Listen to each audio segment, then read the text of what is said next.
My name is Matt Sperrazza. I'm Father Sam Kachuba. Welcome to The Tangent. Matt, how you doing, bud? I'm good. I have a little bit of a cold. That might be noticeable. But before I begin complaining, I want to thank our guest, Roxanne King, for joining us this morning. Thank you for coming to the show. Thank you for having me. Oh, it's our pleasure, truly. Welcome. Now, I want to ask an introductory question, which is, you are coming to us from Denver? Yes. Denver. Okay. So the first thing I need to do is apologize for making you get up so early this morning. Oh, I'm an early riser. Okay. It's okay. Yeah. Because I looked at the confirmation email from a month ago this morning and was like, oh my gosh, mountain time. Oh no. Had I realized when I had, set the interview up, I would have pitched a later time, I promise. Thank you for your generosity. Sure. I have a good friend who moved out that way, and he said his whole life he's always felt like he belonged on mountain time, and now that he finally gets to live on mountain time, he says everything feels like it's just come together exactly the way it's supposed to be. Oh, how beautiful. I love that idea. Right? Roxanne, would you say that that's your experience? That mountain time is the correct time? I do think it's the correct time. Yes. Okay. Yeah, mountain fair enough. time. I guess it depends where you time live. zone superiority advocate Roxanne King is joining us today. Right. Yes. Yeah, that's actually what your book is about. It has nothing to do with Catholic heroes of civil and human rights. It's really about Which time zone is why. best? Yes. Yeah. You could say that the tangent has switched gears. We're no longer a Catholic podcast. We are here for geography and related topics. Right. Man. The other thing, Roxanne, is before interviews, I like to do a little bit of research into our guest, and I have found different things for different guests. So, for example, we interviewed a guy named Father Dave, and I found out he wrote his dissertation on Fulton Sheen and fatherhood. And when I asked him about it, he told me that there was basically nothing to talk about. But when I Googled your name, Roxanne, the first thing that popped up was you doing the ALS Ice Bucket Challenge. Oh, how funny. my goodness. Yeah. And I wanted you to know that I also did the ALS Ice Bucket Challenge. Now, so the question is, Father Sam, have you done the ALS Ice Bucket Challenge? No, I think it's coming. I know it's from 10 years ago, but it's coming, Father. Yes. I very conveniently would ignore notifications in which my name was tagged or mentioned. So I'm sure that at some point I was nominated for the Ice Bucket Challenge. I remember that being a thing. But I just would ignore all of the notifications and mark them all as read so that I didn't actually look at anything. And then I deleted Facebook. So I have no idea if in fact I was nominated. I just never did anything. But yes, it was an impressive performance, Roxanne. It was Thank you. Yeah, you took it like a sure champ. my reporters loved that very much. Right, yeah. Well, let's go a little bit more importantly. Besides the Ice Bucket Challenge, though, Roxanne, you've been active in journalism and writing for a long time. How did you get your start in journalism, and particularly how did you get into Catholic media? Oh, well, so I started with a local suburban newspaper as an education reporter for them. And then I went to the Denver Catholic Register, where I had done some work as a student reporter. And then I went back to the suburban paper that had first hired me when they created an assistant editor position for me. And I was really happy. They were very good to me. But I realized that I had changed. The purpose of journalism is to seek the truth and report it. And I felt like, well, if I'm going to seek the truth and report it, then I want it to be the truth of the gospel, not the truth according to Dave or Harrison or whoever's running the paper. So I went back to the Denver Catholic Register, and and I've written for Catholic media ever since. So, and that's what I love about it. That's what I love about it is it is sharing the good news about God's people today. Yeah, that's beautiful. So, that's beautiful. as we said, we like to speak in tangents. So a little bit off topic with the book. You defined journalism as, you said, seeking the truth and reporting it. Yes. So it seems to me that there's a pretty obvious problem in modern journalism. Very few people seek the truth, and then further, very few people are reporting the truth. So like, what to you, right, as a veteran in journalism, how do we reinvigorate that real definition of journalism? How should journalists be reporting? Well, to listen to your conscience, which helps us to do the right and avoid evil. That's my lowly, simple advice. No, I think that's good advice. I think that everybody should listen to their conscience. And it does provide a great segue into the book as well. Because so in this book you have the name of the book is Catholic Heroes of Civil and Human Rights, 1800s to the present. Sorry, I was covering the full title there. And you have so it's a story of 16 servants of God, or venerable, or blessed, or saints. Yes. Does everybody fall under that category? And just simple lay people. Cool. Yeah, who do not have a cause for canonization underway. Right. And some of them are still alive. Profiles. Right, yeah. Yes. The cause for canonization is them listening to their conscience. Absolutely. Yeah, it's absolutely. Huge. So it's 16 profiles. They actually talk about 18 people, because one of the profiles is Dorothy Day, and you can't talk about Dorothy Day without talking about Peter Morin, who was co-founder of the Catholic Worker newspaper and movement. And then a lay couple that are included, Paul Bokelich and his wife, Pat Bokelich, who passed a few years ago. And so there's actually 18 people, but yes, it's 16 profiles. Noted. So how did you go about choosing these particular individuals to be profiled? If I'm correct, there's 5 kind of categories that they fall under in terms of different virtues, but if you could go into that for a bit. Yes. So what's unique about the book is it's themed on 5 pillars of the natural law foundation of human rights. So freedom, perseverance, justice, conscience, and hope.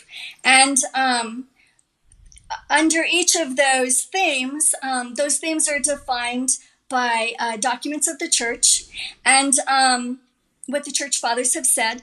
And then you have 3 or 4 Catholic heroes that exemplify those principles of freedom, perseverance, hope, etc. Yeah. Awesome. And how I settled on those. So I had originally identified 35 Catholic heroes. There are many Catholic heroes, which is very exciting. Very exciting. Father Sam, you're next. Yes. And, finally, somebody's recognizing this. So the 16 profiles was what I could feasibly do in my deadline. Yeah, fair enough. So that's how we came to that number. Right. Yeah. Plus, it was a good number. Matt Daniels, the co-author, the book was his idea, and he hired me to write it as a supplement to a civil rights curriculum that he owns. That follows that same those same 5 principles. Very good. And so that is why the book is organized around those principles. But you don't need to know anything about the curriculum to read the book and enjoy the book. And that is how the book evolved. It was originally intended to be a supplement for Catholic high school students at schools that would use Matt's civil rights curriculum, which is based on the nonviolent social justice principles of the Reverend Martin Luther King Jr.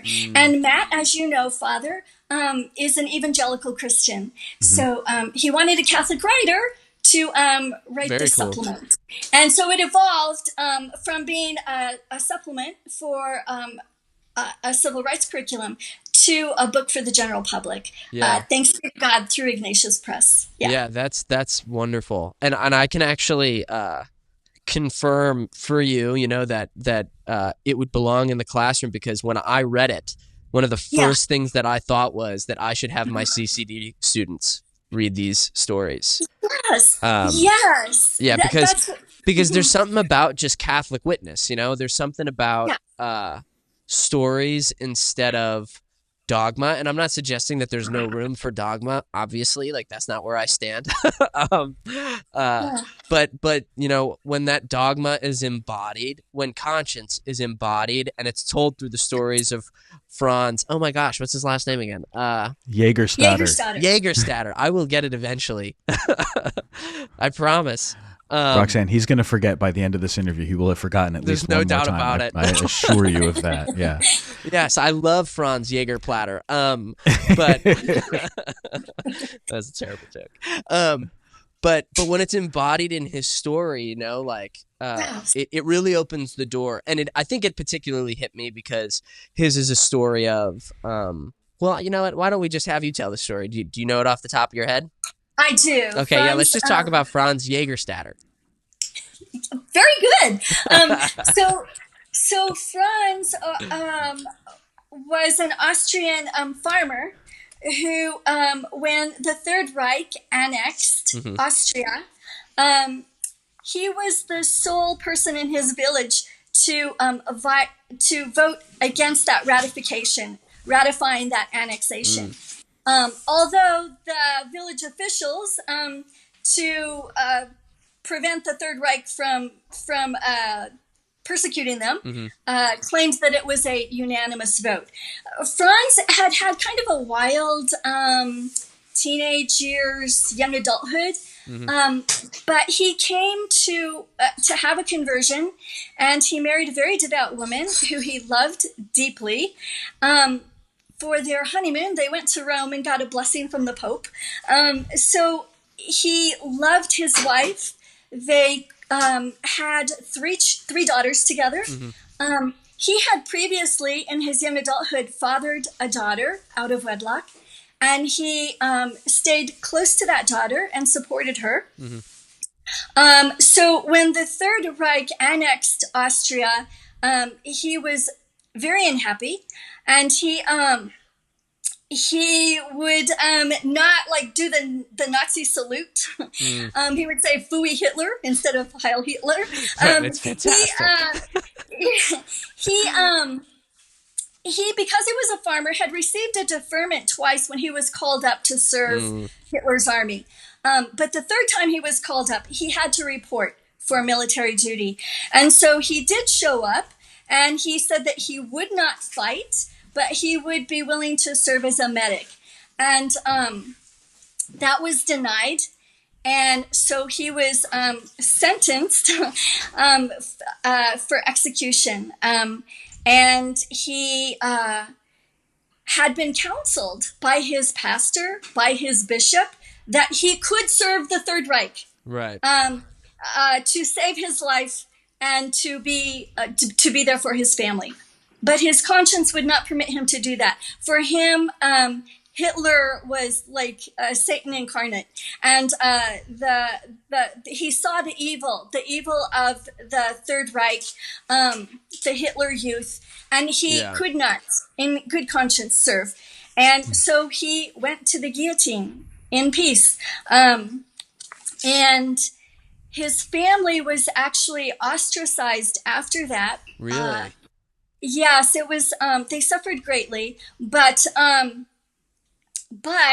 he was recognized by the church as a martyr. And in 2007, he was declared a martyr, and he was beatified. The District Court of Berlin actually annulled his original death sentence in 1997.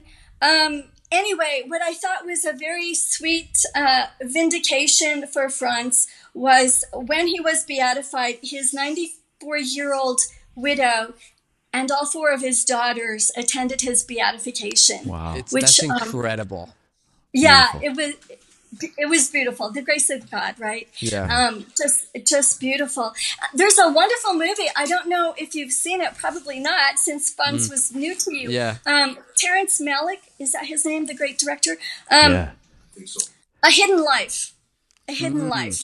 You must see it. Yeah, It's pure I will. poetry. Very beautiful. And it's helpful to know a little bit about Franz's life before, because it's really just very emotions and seeing not a whole lot of detail about what's going on. Yeah. Fair enough. But it's a beautiful work.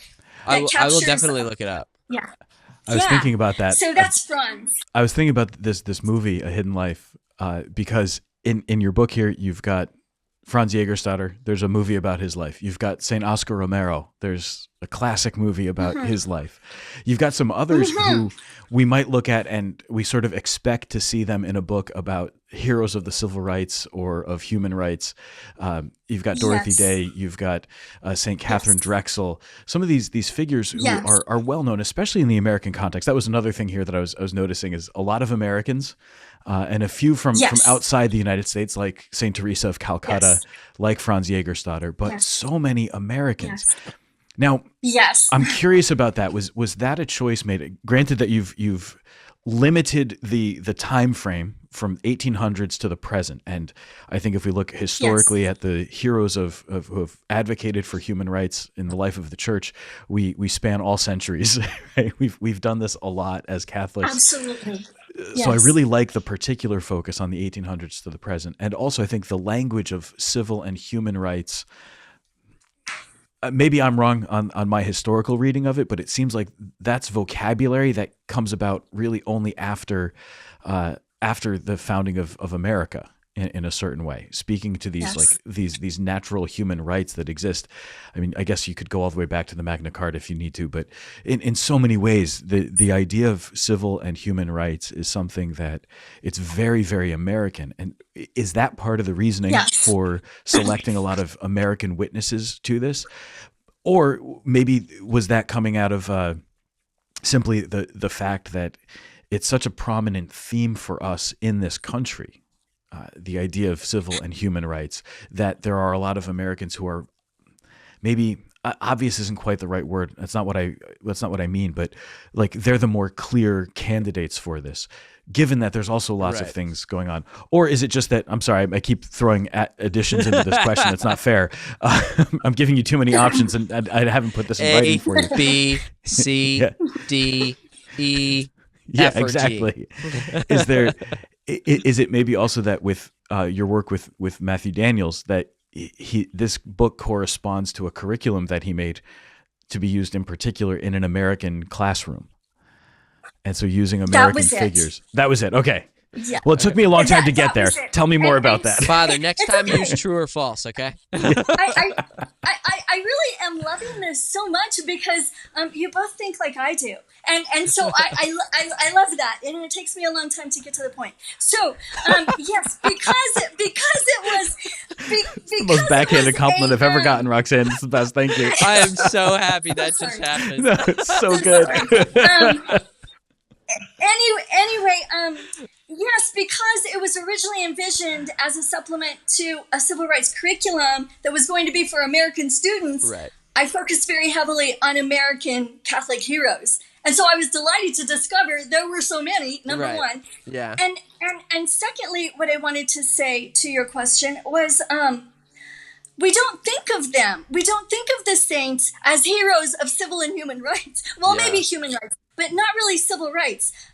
But Catholic social teaching is always about the dignity of the human person, and so these heroes were paving the way, advancing civil and human rights, and paving the way for more change, enacting, doing the right thing out of love, out of charity, not because they were trying to change the political structures. And yes, some of them were trying to change the political structures, but out of the love. civil rights, but out of love. Right, yeah. And the foundation was because we are all made in the image and likeness of God, and therefore we all have human dignity, which needs to be respected. And So yeah, I hope that answered your question. Yeah, well, Yeah, and, no, and I think it it's does. wonderful Absolutely. too, because I think, distinctly in like the last 5 years, the term social justice has been pretty hijacked. Um, Yes. and so all of a sudden there's a lot of people claiming that they're fighting for social justice, that they're fighting for, civil and human rights, but it's coming from this place where I guess in charity I would say maybe they hope they're acting out of love, but we know the way that like the thing they're doing isn't necessarily the most loving thing. Whatever it may be, if it's method, meaning like riots and massive destruction, like bordering on anarchy, or if it's the end, meaning they're fighting for the wrong cause. And I think all you have to, picture for that is instead of the March for Life, the like the counter rally that happens on that day with people fighting for abortion, you know. And so I think because that exists, there are a lot of Christians. Maybe I shouldn't go that far, but I can at least see the tendency to kind of like want to walk back from this kind of jargon, from this kind of language, because social justice has been hijacked. Yes, it Meanwhile, has. like when you put it within that framework of like, no, these people are heroes of civil and human rights, and they are as such because they loved so greatly and they knew what proper love was, by looking through that lens of Imago Dei, by seeing the image and likeness of that people were made in the image and likeness of God. Everybody, no matter what your race was, no matter what your creed was, no matter what your gender was, like everybody falls under this category.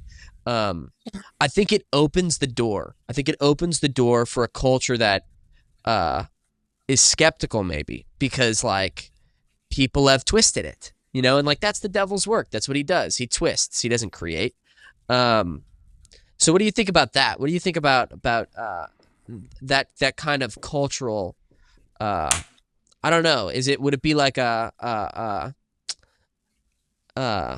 destruction? Like it's almost like it's like falling apart. What's the word I'm looking for, Father? Do you know? Devolving, maybe. Yeah, devolving, corruption, maybe. Corruption. Yeah. Yes. So, a couple of things. Getting back to what Father had asked, his 4-part question.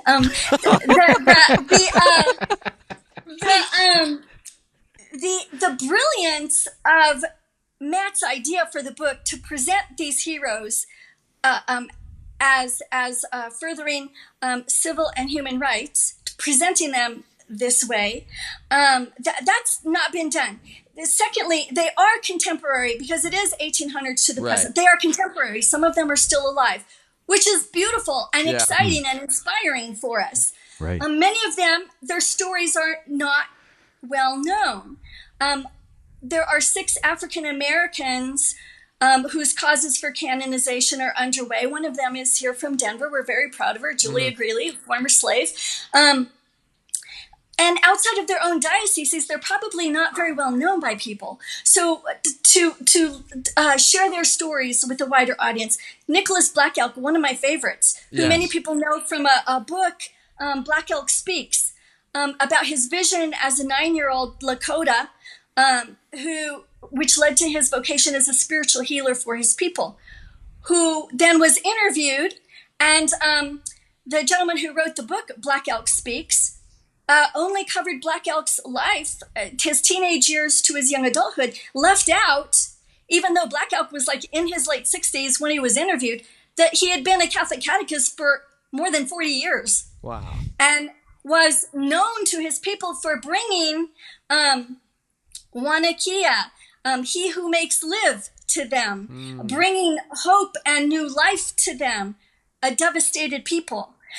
People don't know that. So many people don't know that about Black Elk. So they're contemporary, and it was a brilliant way to present and help people to know about these unknown, practically Yeah. beautiful Catholic heroes. And also, it was intended by Matt, whose idea this was, to be an antidote to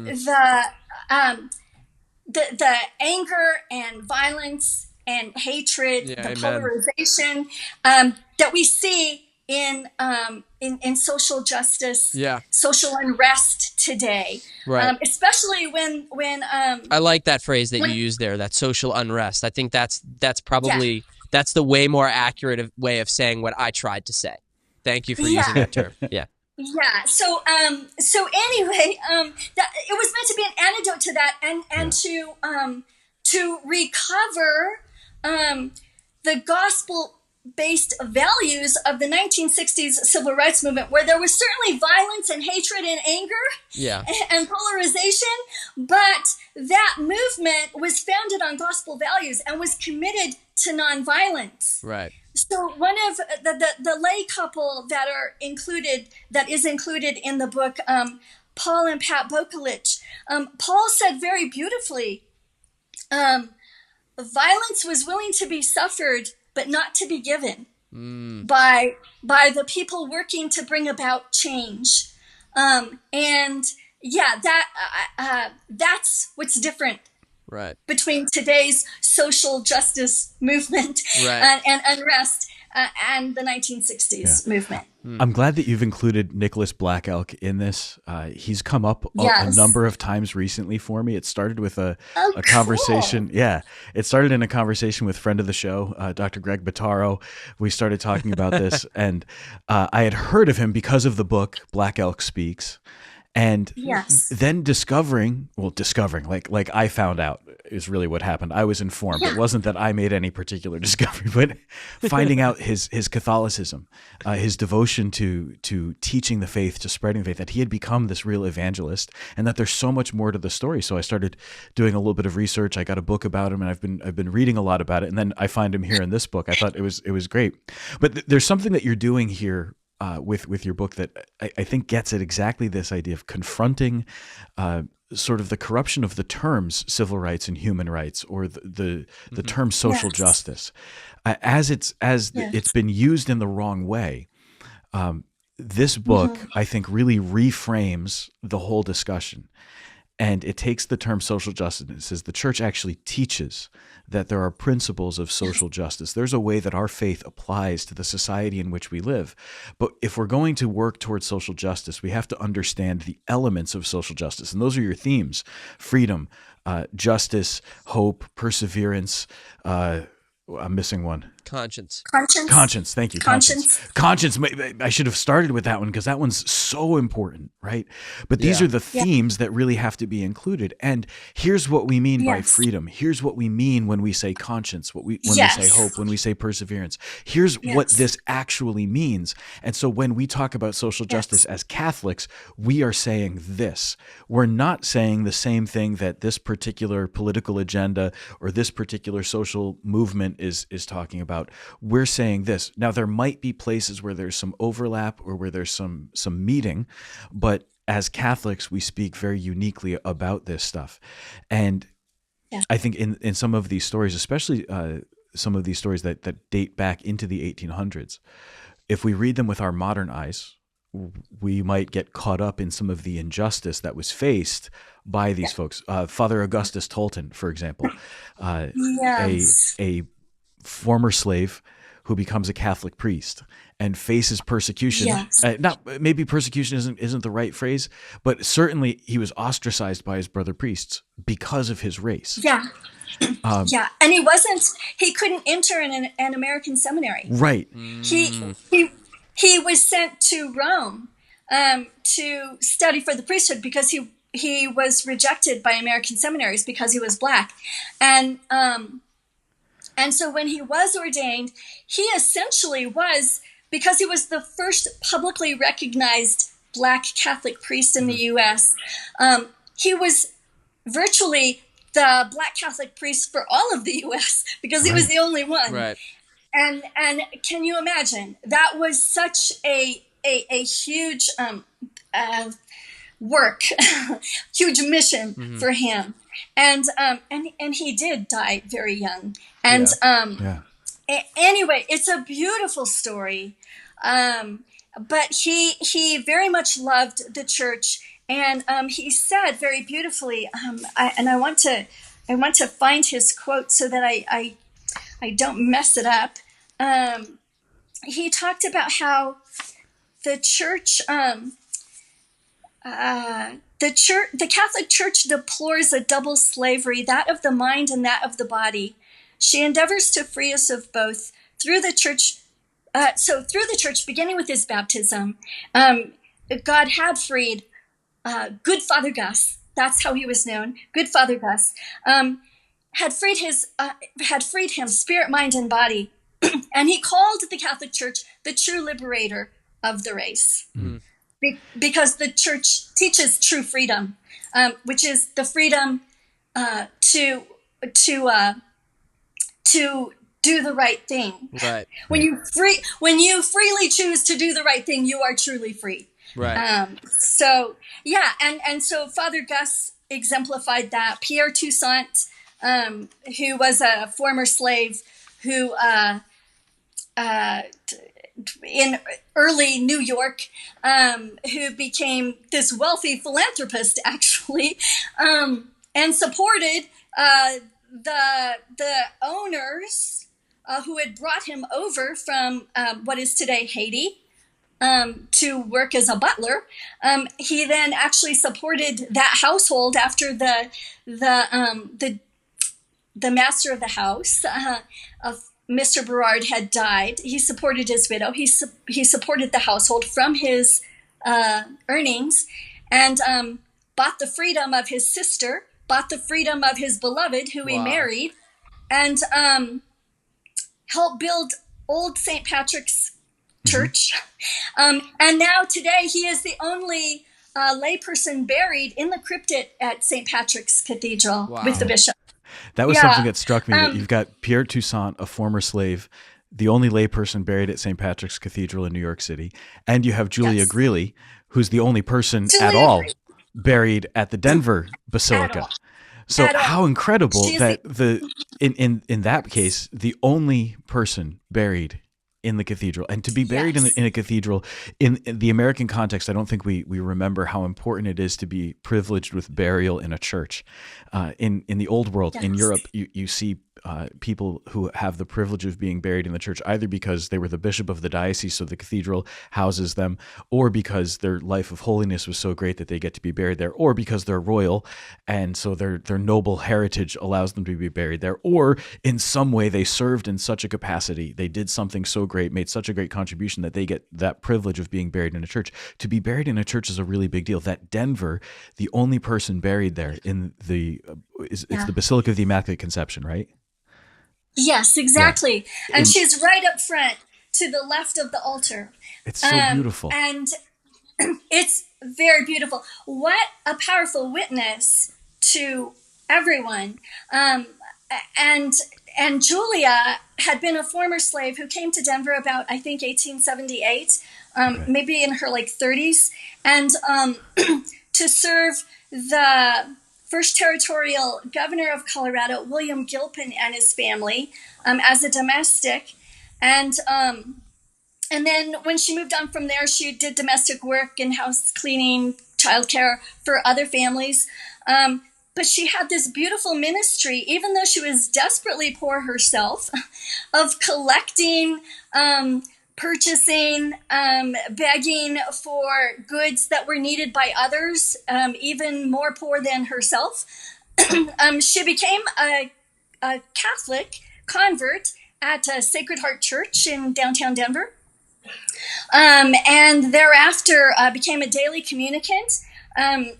She called her communion her breakfast, and she became a Third Order Franciscan. And she had this great devotion to the Sacred Heart of Jesus, a patron of her parish. And there had been a terrible fire in Denver where all the firemen died in 5 Points, which is a traditionally Black neighborhood in Denver. All the firemen died. And so thereafter, she would make this monthly pilgrimage on the first Friday of every month to all the firehouses in Denver. I think was 20 at that time.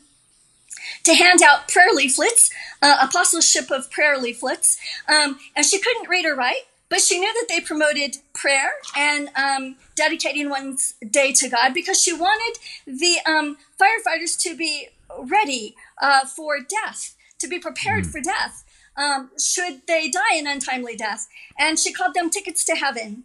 And when she died, hundreds of people flocked to her visitation. She lay in state at a small chapel in Denver for hours, and people from all walks of life flocked to pay their respects to old Julia, who people just loved. And immediately people wanted her canonized. And so the Archdiocese of Denver did open her canonization cause a few years back. She's now a servant of God. And in that process, they exhumed her body from Mount Olivet Cemetery, where she was buried, and entombed her at the Cathedral Basilica. And her story is there. So people learn about her, visitors, the local faithful, all know about Julia, and she's buried there because of her shining Christian witness. Wow! And she refused to hate Julia. I forgot to say, Julia, when she was a child, probably 4 years old, her mother was being beaten by a slave master, and she was clinging to her mother, and the whip caught her eye, and so she suffered this blinded eye that was a weeping eye all her life. So she wasn't beautiful, but her soul was beautiful, and children loved her, and she loved children. The only photo that exists of Julia, I'm very proud of this, was taken by a Catholic pastor in my neighborhood, my parish, actually. Wow. The first pastor at St. Catherine's took a picture of her holding a child at McDonough Park, which is across the street from the parish, in my neighborhood. Took her photo. That child, and you have to remember the time. The time is just right after slavery. She was walking down the street. A woman asked if she would be willing to do some domestic work for her. She said yes. She went into the home, saw the Catholic photos, crucifix, things, asked if she was Catholic. The woman said yes. And she said, well, where are the children? And the woman told her that she'd lost a child 10 years before. Very sad, tragic death, and couldn't have any more children. And Julia prophesied that she would have a child. She said, I will pray, you will see. You will have a little angel running around here in a year. And she did. That was the child. And that's the only photo of Julia. She's holding that child. Fantastic. Yeah, we have my these gosh. beautiful Catholic heroes. Yes. And people don't know about them. And yeah, it was a gift from God to be able to tell their stories. You know, you speak of her as if she's your friend. Is she your patron? She's my friend. She's totally my friend. Yeah. I love Julia. And yeah. They all became my friends. And what a beautiful thing about our faith, right? We have the communion of saints. We have this great cloud of witnesses to help us, to urge us on, to inspire us. And the whole point of the book is that to inspire people to be the light in this world that the world so desperately needs, because our world is truly in darkness. And so that's the hope for the book, that, St. John's Gospel, the opening paragraph says, light shines in the darkness and the darkness has not overcome it. And that is because of the Christian witness, authentic Christian witness that people give all around us. Yeah. Yeah. Recognizing the saints are those who have let Christ live in them. Yes. And then also like this book is not intended to be, I mean, now that you said it, I'm saying it now too. Okay. This book is not intended to be like, you read it and you drop it, like it's supposed to be, you read it and you converse with them because just like Julia is your friend, Franz should be mine, because because I think something another tiny tangent, right? To go back to him, it really struck me that he said, when he was in prison and they asked him, they must have just been questioning him how he could make the decision knowing that he has a family. And he Yes. said, people worry about the obligations of conscience as they concern my wife and children, but I cannot believe that just because one has a wife and children, a man is free to offend God. And it's like, that is a very distinct temptation for married men, I think, that like, because we feel this obligation to provide for our families, it's like, well, maybe I have to do that at the expense of the right thing. And it's like, no. Like, that's not how you do it. You don't have that right to offend God. Not that I've ever been in the situation he's in, but like, seek first the kingdom of God and everything else will be added to you. And like, Yes. so he is that embodiment of that. And when I struggle with that, I should go to him and ask for help, ask him for prayers, because he is one who has, through the grace of the Lord, succeeded in that moment. And so I think, you've done a really, really great job of witnessing not only their stories, but how their story is more than just a story that we hear and we think, man, that's great. Like, it's something that you take to heart and then you live with, and you live with them, and that's how you live with it, so thank you for that. Well, Matt, related to that point, we've got the idea of conscience, right? Conscience is so important, especially in forming a true approach to social justice and to civil rights, to human rights, and understanding what we mean when we speak about conscience. I spoke with a local politician who is a self-identified Catholic, but who is an avid supporter of abortion, and has taken every possible social issue, has taken the side that is contrary to what the church teaches. You name the social issue, she has taken the opposing view. And her response to me when I asked her how, as a Catholic, she's doing that, was to say that when she was coming of age, she was told that conscience had primacy, and her conscience tells her that all of this stuff is perfectly okay. And all I could think was, you have a bad conscience then. And I don't mean that in a judgmental way. I don't mean it in a judgmental way, but like, objectively, the conscience that she's following is not properly formed. And actually what the church teaches about the primacy of conscience is that it has to be informed. So Roxanne, can you speak just a little bit to the role of conscience and also how the conscience is formed? And then maybe we can look at one of your heroes here in the conscience area for how their conscience was formed. I know we already talked about Franz Jägerstätter, but how their conscience was formed in such a way that they were able to, having imbibed those great Catholic values, having followed the gospel and conformed their lives to Christ, allow their conscience to be formed by what the church teaches so they could act on it. Yeah. Well, well, the church teaches, and here's my very simple paraphrase of what the Catechism says, that our conscience is the voice of God speaking to us, guiding us to do the good, urging us to do the good and avoid the evil. That's the very simple definition, my paraphrase of it. Franz is definitely a beautiful witness of the primacy of conscience. Even though his pastor, his bishop told him, you can serve the Third Reich. It's okay. His conscience would not permit him to do that. And Franz was not well educated. Franz only went to school for like 8 years. He was a simple farmer. But that voice of God, his conscience was very clear. And he said, to knowingly walk to your death because you feel like to do otherwise would be participating in a great evil. That took a tremendous amount of courage, and he spoke to that too. He said that God provides the strength. God provides the strength for us to do whatever He is calling us to do. Dorothy Day was another example of conscience.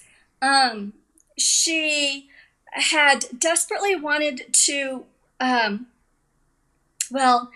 she had a very wild young adulthood as well, and had an abortion in attempts to keep a man who she loved, who left her anyway. And she used the money she had got from writing a screenplay to buy a little beach house. And she fell in love again, had a common law marriage with a man who she loved deeply. And when she discovered she was pregnant, was just delighted, saw it as a gift from God, decided that she wanted to have her child baptized. She didn't want her child to flounder like she had. And she, but she knew that that was going to cost her her relationship with her common law husband. And so she had her child baptized, and then she entered the church herself. And she says about that time that it really came to, was she going to choose God or was she going to choose man? And she chose God. So part of what she gave up was the great love of her life in becoming Catholic.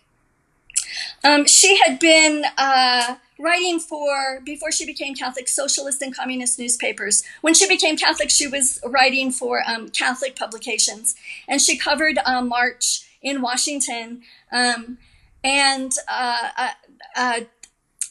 She was so moved by the people, and she felt frustrated, like all she could do was write about it, and she wanted to do more than that to help the poor. And she went to the crypt church at the National Basilica in Washington, which wasn't built yet, but the crypt church was. And she prayed that God would show her how to use her talents in her new church. And when she went back to New York City the next day, Peter Morin was there. And he had this great idea to start a Catholic newspaper to share Catholic social teaching.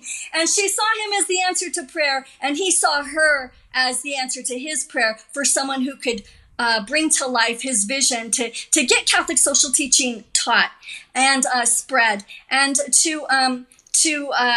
it eventually evolved into the Catholic worker movement and houses of hospitality and farms where it was easier for people to be good. And so the Lord provided and guided. Who's the other? Sister Thea Bowman is the other example for conscience.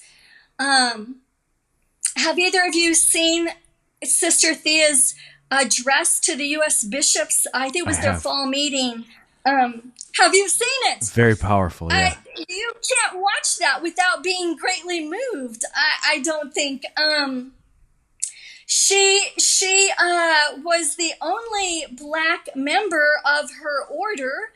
She converted to Catholicism as a grade schooler. Her parents she was from, I think, Mississippi, and her parents were Protestant. And when the Catholic, a Catholic school opened in her neighborhood, her parents sent her to the Catholic school, and she was so inspired by the nuns who taught in the school that she wanted to convert to Catholicism. And when her parents said no, she went on a hunger strike. I mean, a grade schooler, and they quickly relented, and they eventually entered the church themselves many years later.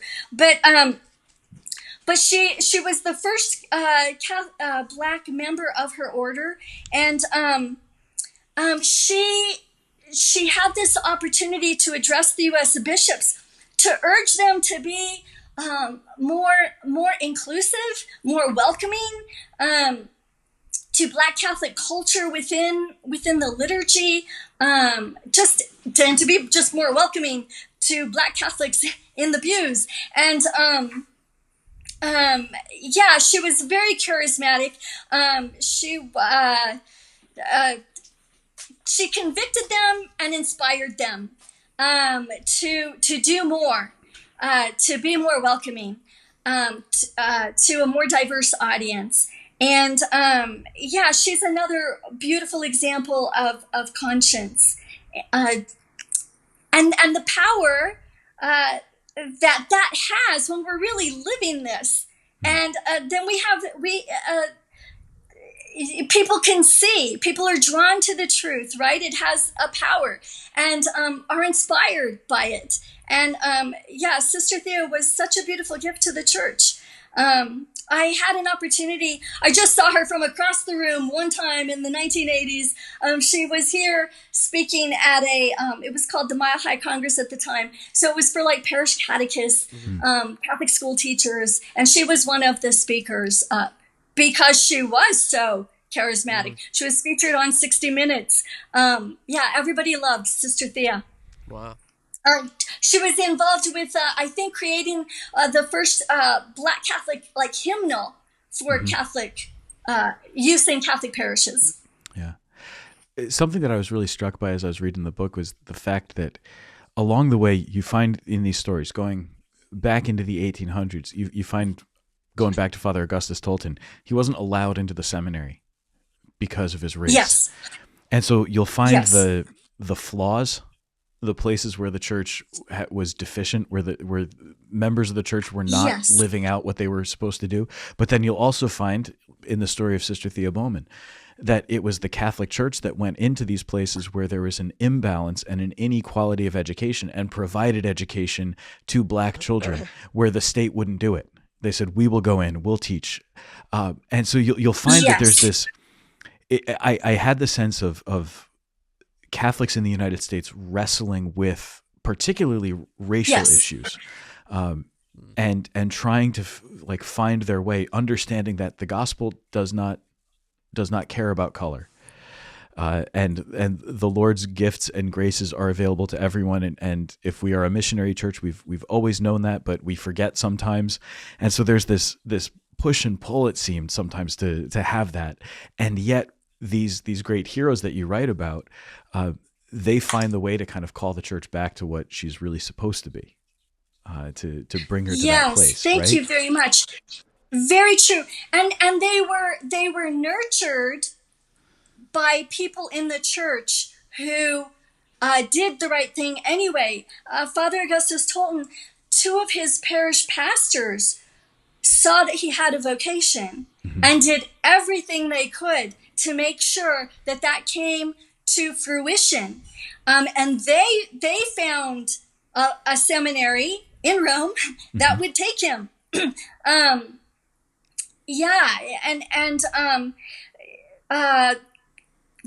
So it's very powerful. Now, there's something here that comes up though, especially when we talk about civil and human rights in the American context. Civil rights is always tied to race.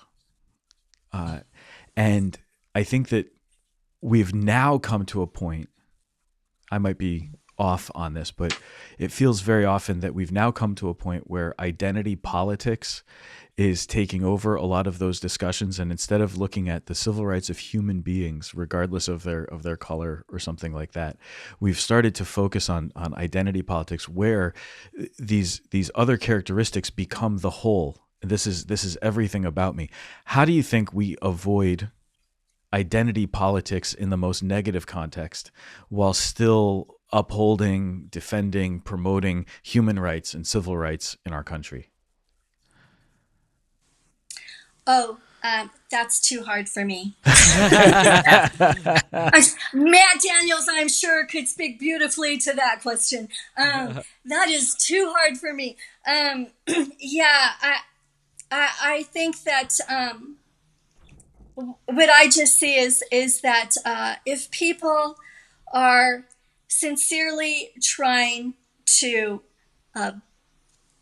be the Christian that we are called to be, you will do the right thing in the circumstances, the situations that you are confronted with, which is what all these heroes did. All the unique, and they ended up all being the unique face of Christ in this world that they were meant to be. And that's what we're all called to be, right? To realize our full potential, our call to holiness, our saintliness, by just doing the right thing in the situations that we're confronted with. that's the best I can do, Father. I like that. That's some I'll pretty take good it. advice. So Yeah. Let me just ask this one last thing then. You've got 16 profiles here of Catholic heroes of civil and human rights. Catholic is an important identifier, but Catholic could very easily, as we've often seen in our contemporary world, Catholic just kind of becomes a category. With these 16 profiles, though, Catholic is no mere category. It's not just that these people happened to have been baptized and identified with membership in the Catholic Church. When you look at these 16 profiles, obviously they're all bound together by the way that they worked for civil and human rights, the way that they worked for true justice and for freedom and everything else. But if you had to pick kind of the theme that might not be as obvious after you look at the great stories and the heroic things that they did, right? How do you look at that Catholic thread? Where do you see that coming alive the most? Well, I hope that this answers, because I'm understanding you asking me like maybe what is my definition of a Catholic hero, or what is I like that what question. is the common Yeah. thread that they all have? So someone who follows what the gospel says is the great commandment, to love God and to love one's neighbor. And to love your neighbor is to do right by them and to respect and defend their human dignity. And that's what all of the heroes did. That's the common thread that they all have. And they all were nurtured in that by the church. So even though, for example, Augustus Tolton could not enter an American seminary, there were two priests who fought for him to be able to get to some seminary that would take him, and sent him to Rome, found one that would take him. To do the right thing. That's what we're called to do. And they all did that. And we can, and that's one of the points of the book. Ordinary people can do extraordinary deeds when they authentically live their Christian call. Mm-hmm. Amen. That's great. Amen. My last question for you, Roxanne, is: have you heard of Father Flanagan? Yes, Boys Town. Boys Town. Yes. Yeah. Boys Town. We've had become the big fans of opportunity Father to- Flanagan here at the Tangent. Yeah. fans. It's funny. He's kind of our patron. I only say kind of because we technically forgot to ask him to pray for us at the beginning of this episode, but that's okay. We did, didn't we? Yeah. We've asked that's him my before. fault. That's on me. That's on me. I'm sorry. And given the nature of the book and your clear passion for the topic, I just thought that you would enjoy the movie that Spiritu Studios and the Father Flanagan League just put together about Father Flanagan and his story and his fight for justice in America as regards to I guess education and childcare and just his saga. So I just wanted to suggest that to you. Oh, thank you so much. Yeah. I love that. And Julia Greeley was the first profile that I wrote. Mm-hmm. And I started with Julia because I knew her story, because she's a Denver girl. Right. And we love her so much. And I put the book actually under her patronage, and she has been a very good patroness. Awesome. It has received more attention than I ever dreamed it Right. would receive. And yes, I thank you, Julia. Thank you, Holy Spirit. Thank you, Matt Daniels, who's a big dynamo when it comes to like promoting the work. So Yes, yeah. Good. Awesome. Well, Roxanne, thank you so much for joining us today. This was a really great pleasure. Oh, thank you so much. Thank you for making it so easy. That's our In job. spite of complicated questions, we tried to make it easy. The book is Catholic Heroes of Civil and Human Rights, 1800s to the Present. You can get it at Ignatius Press. It's an awesome book, absolutely worth your read, and a good gift for any teenager in your life too who needs to learn something like this. Definitely. Yes, you can go to www.catholicheroes.com. Ignatius Press very graciously gave the book its own web link, so that makes it easy for people. Yeah. Thank you, Roxanne. Thank you so much. Thanks, Roxanne.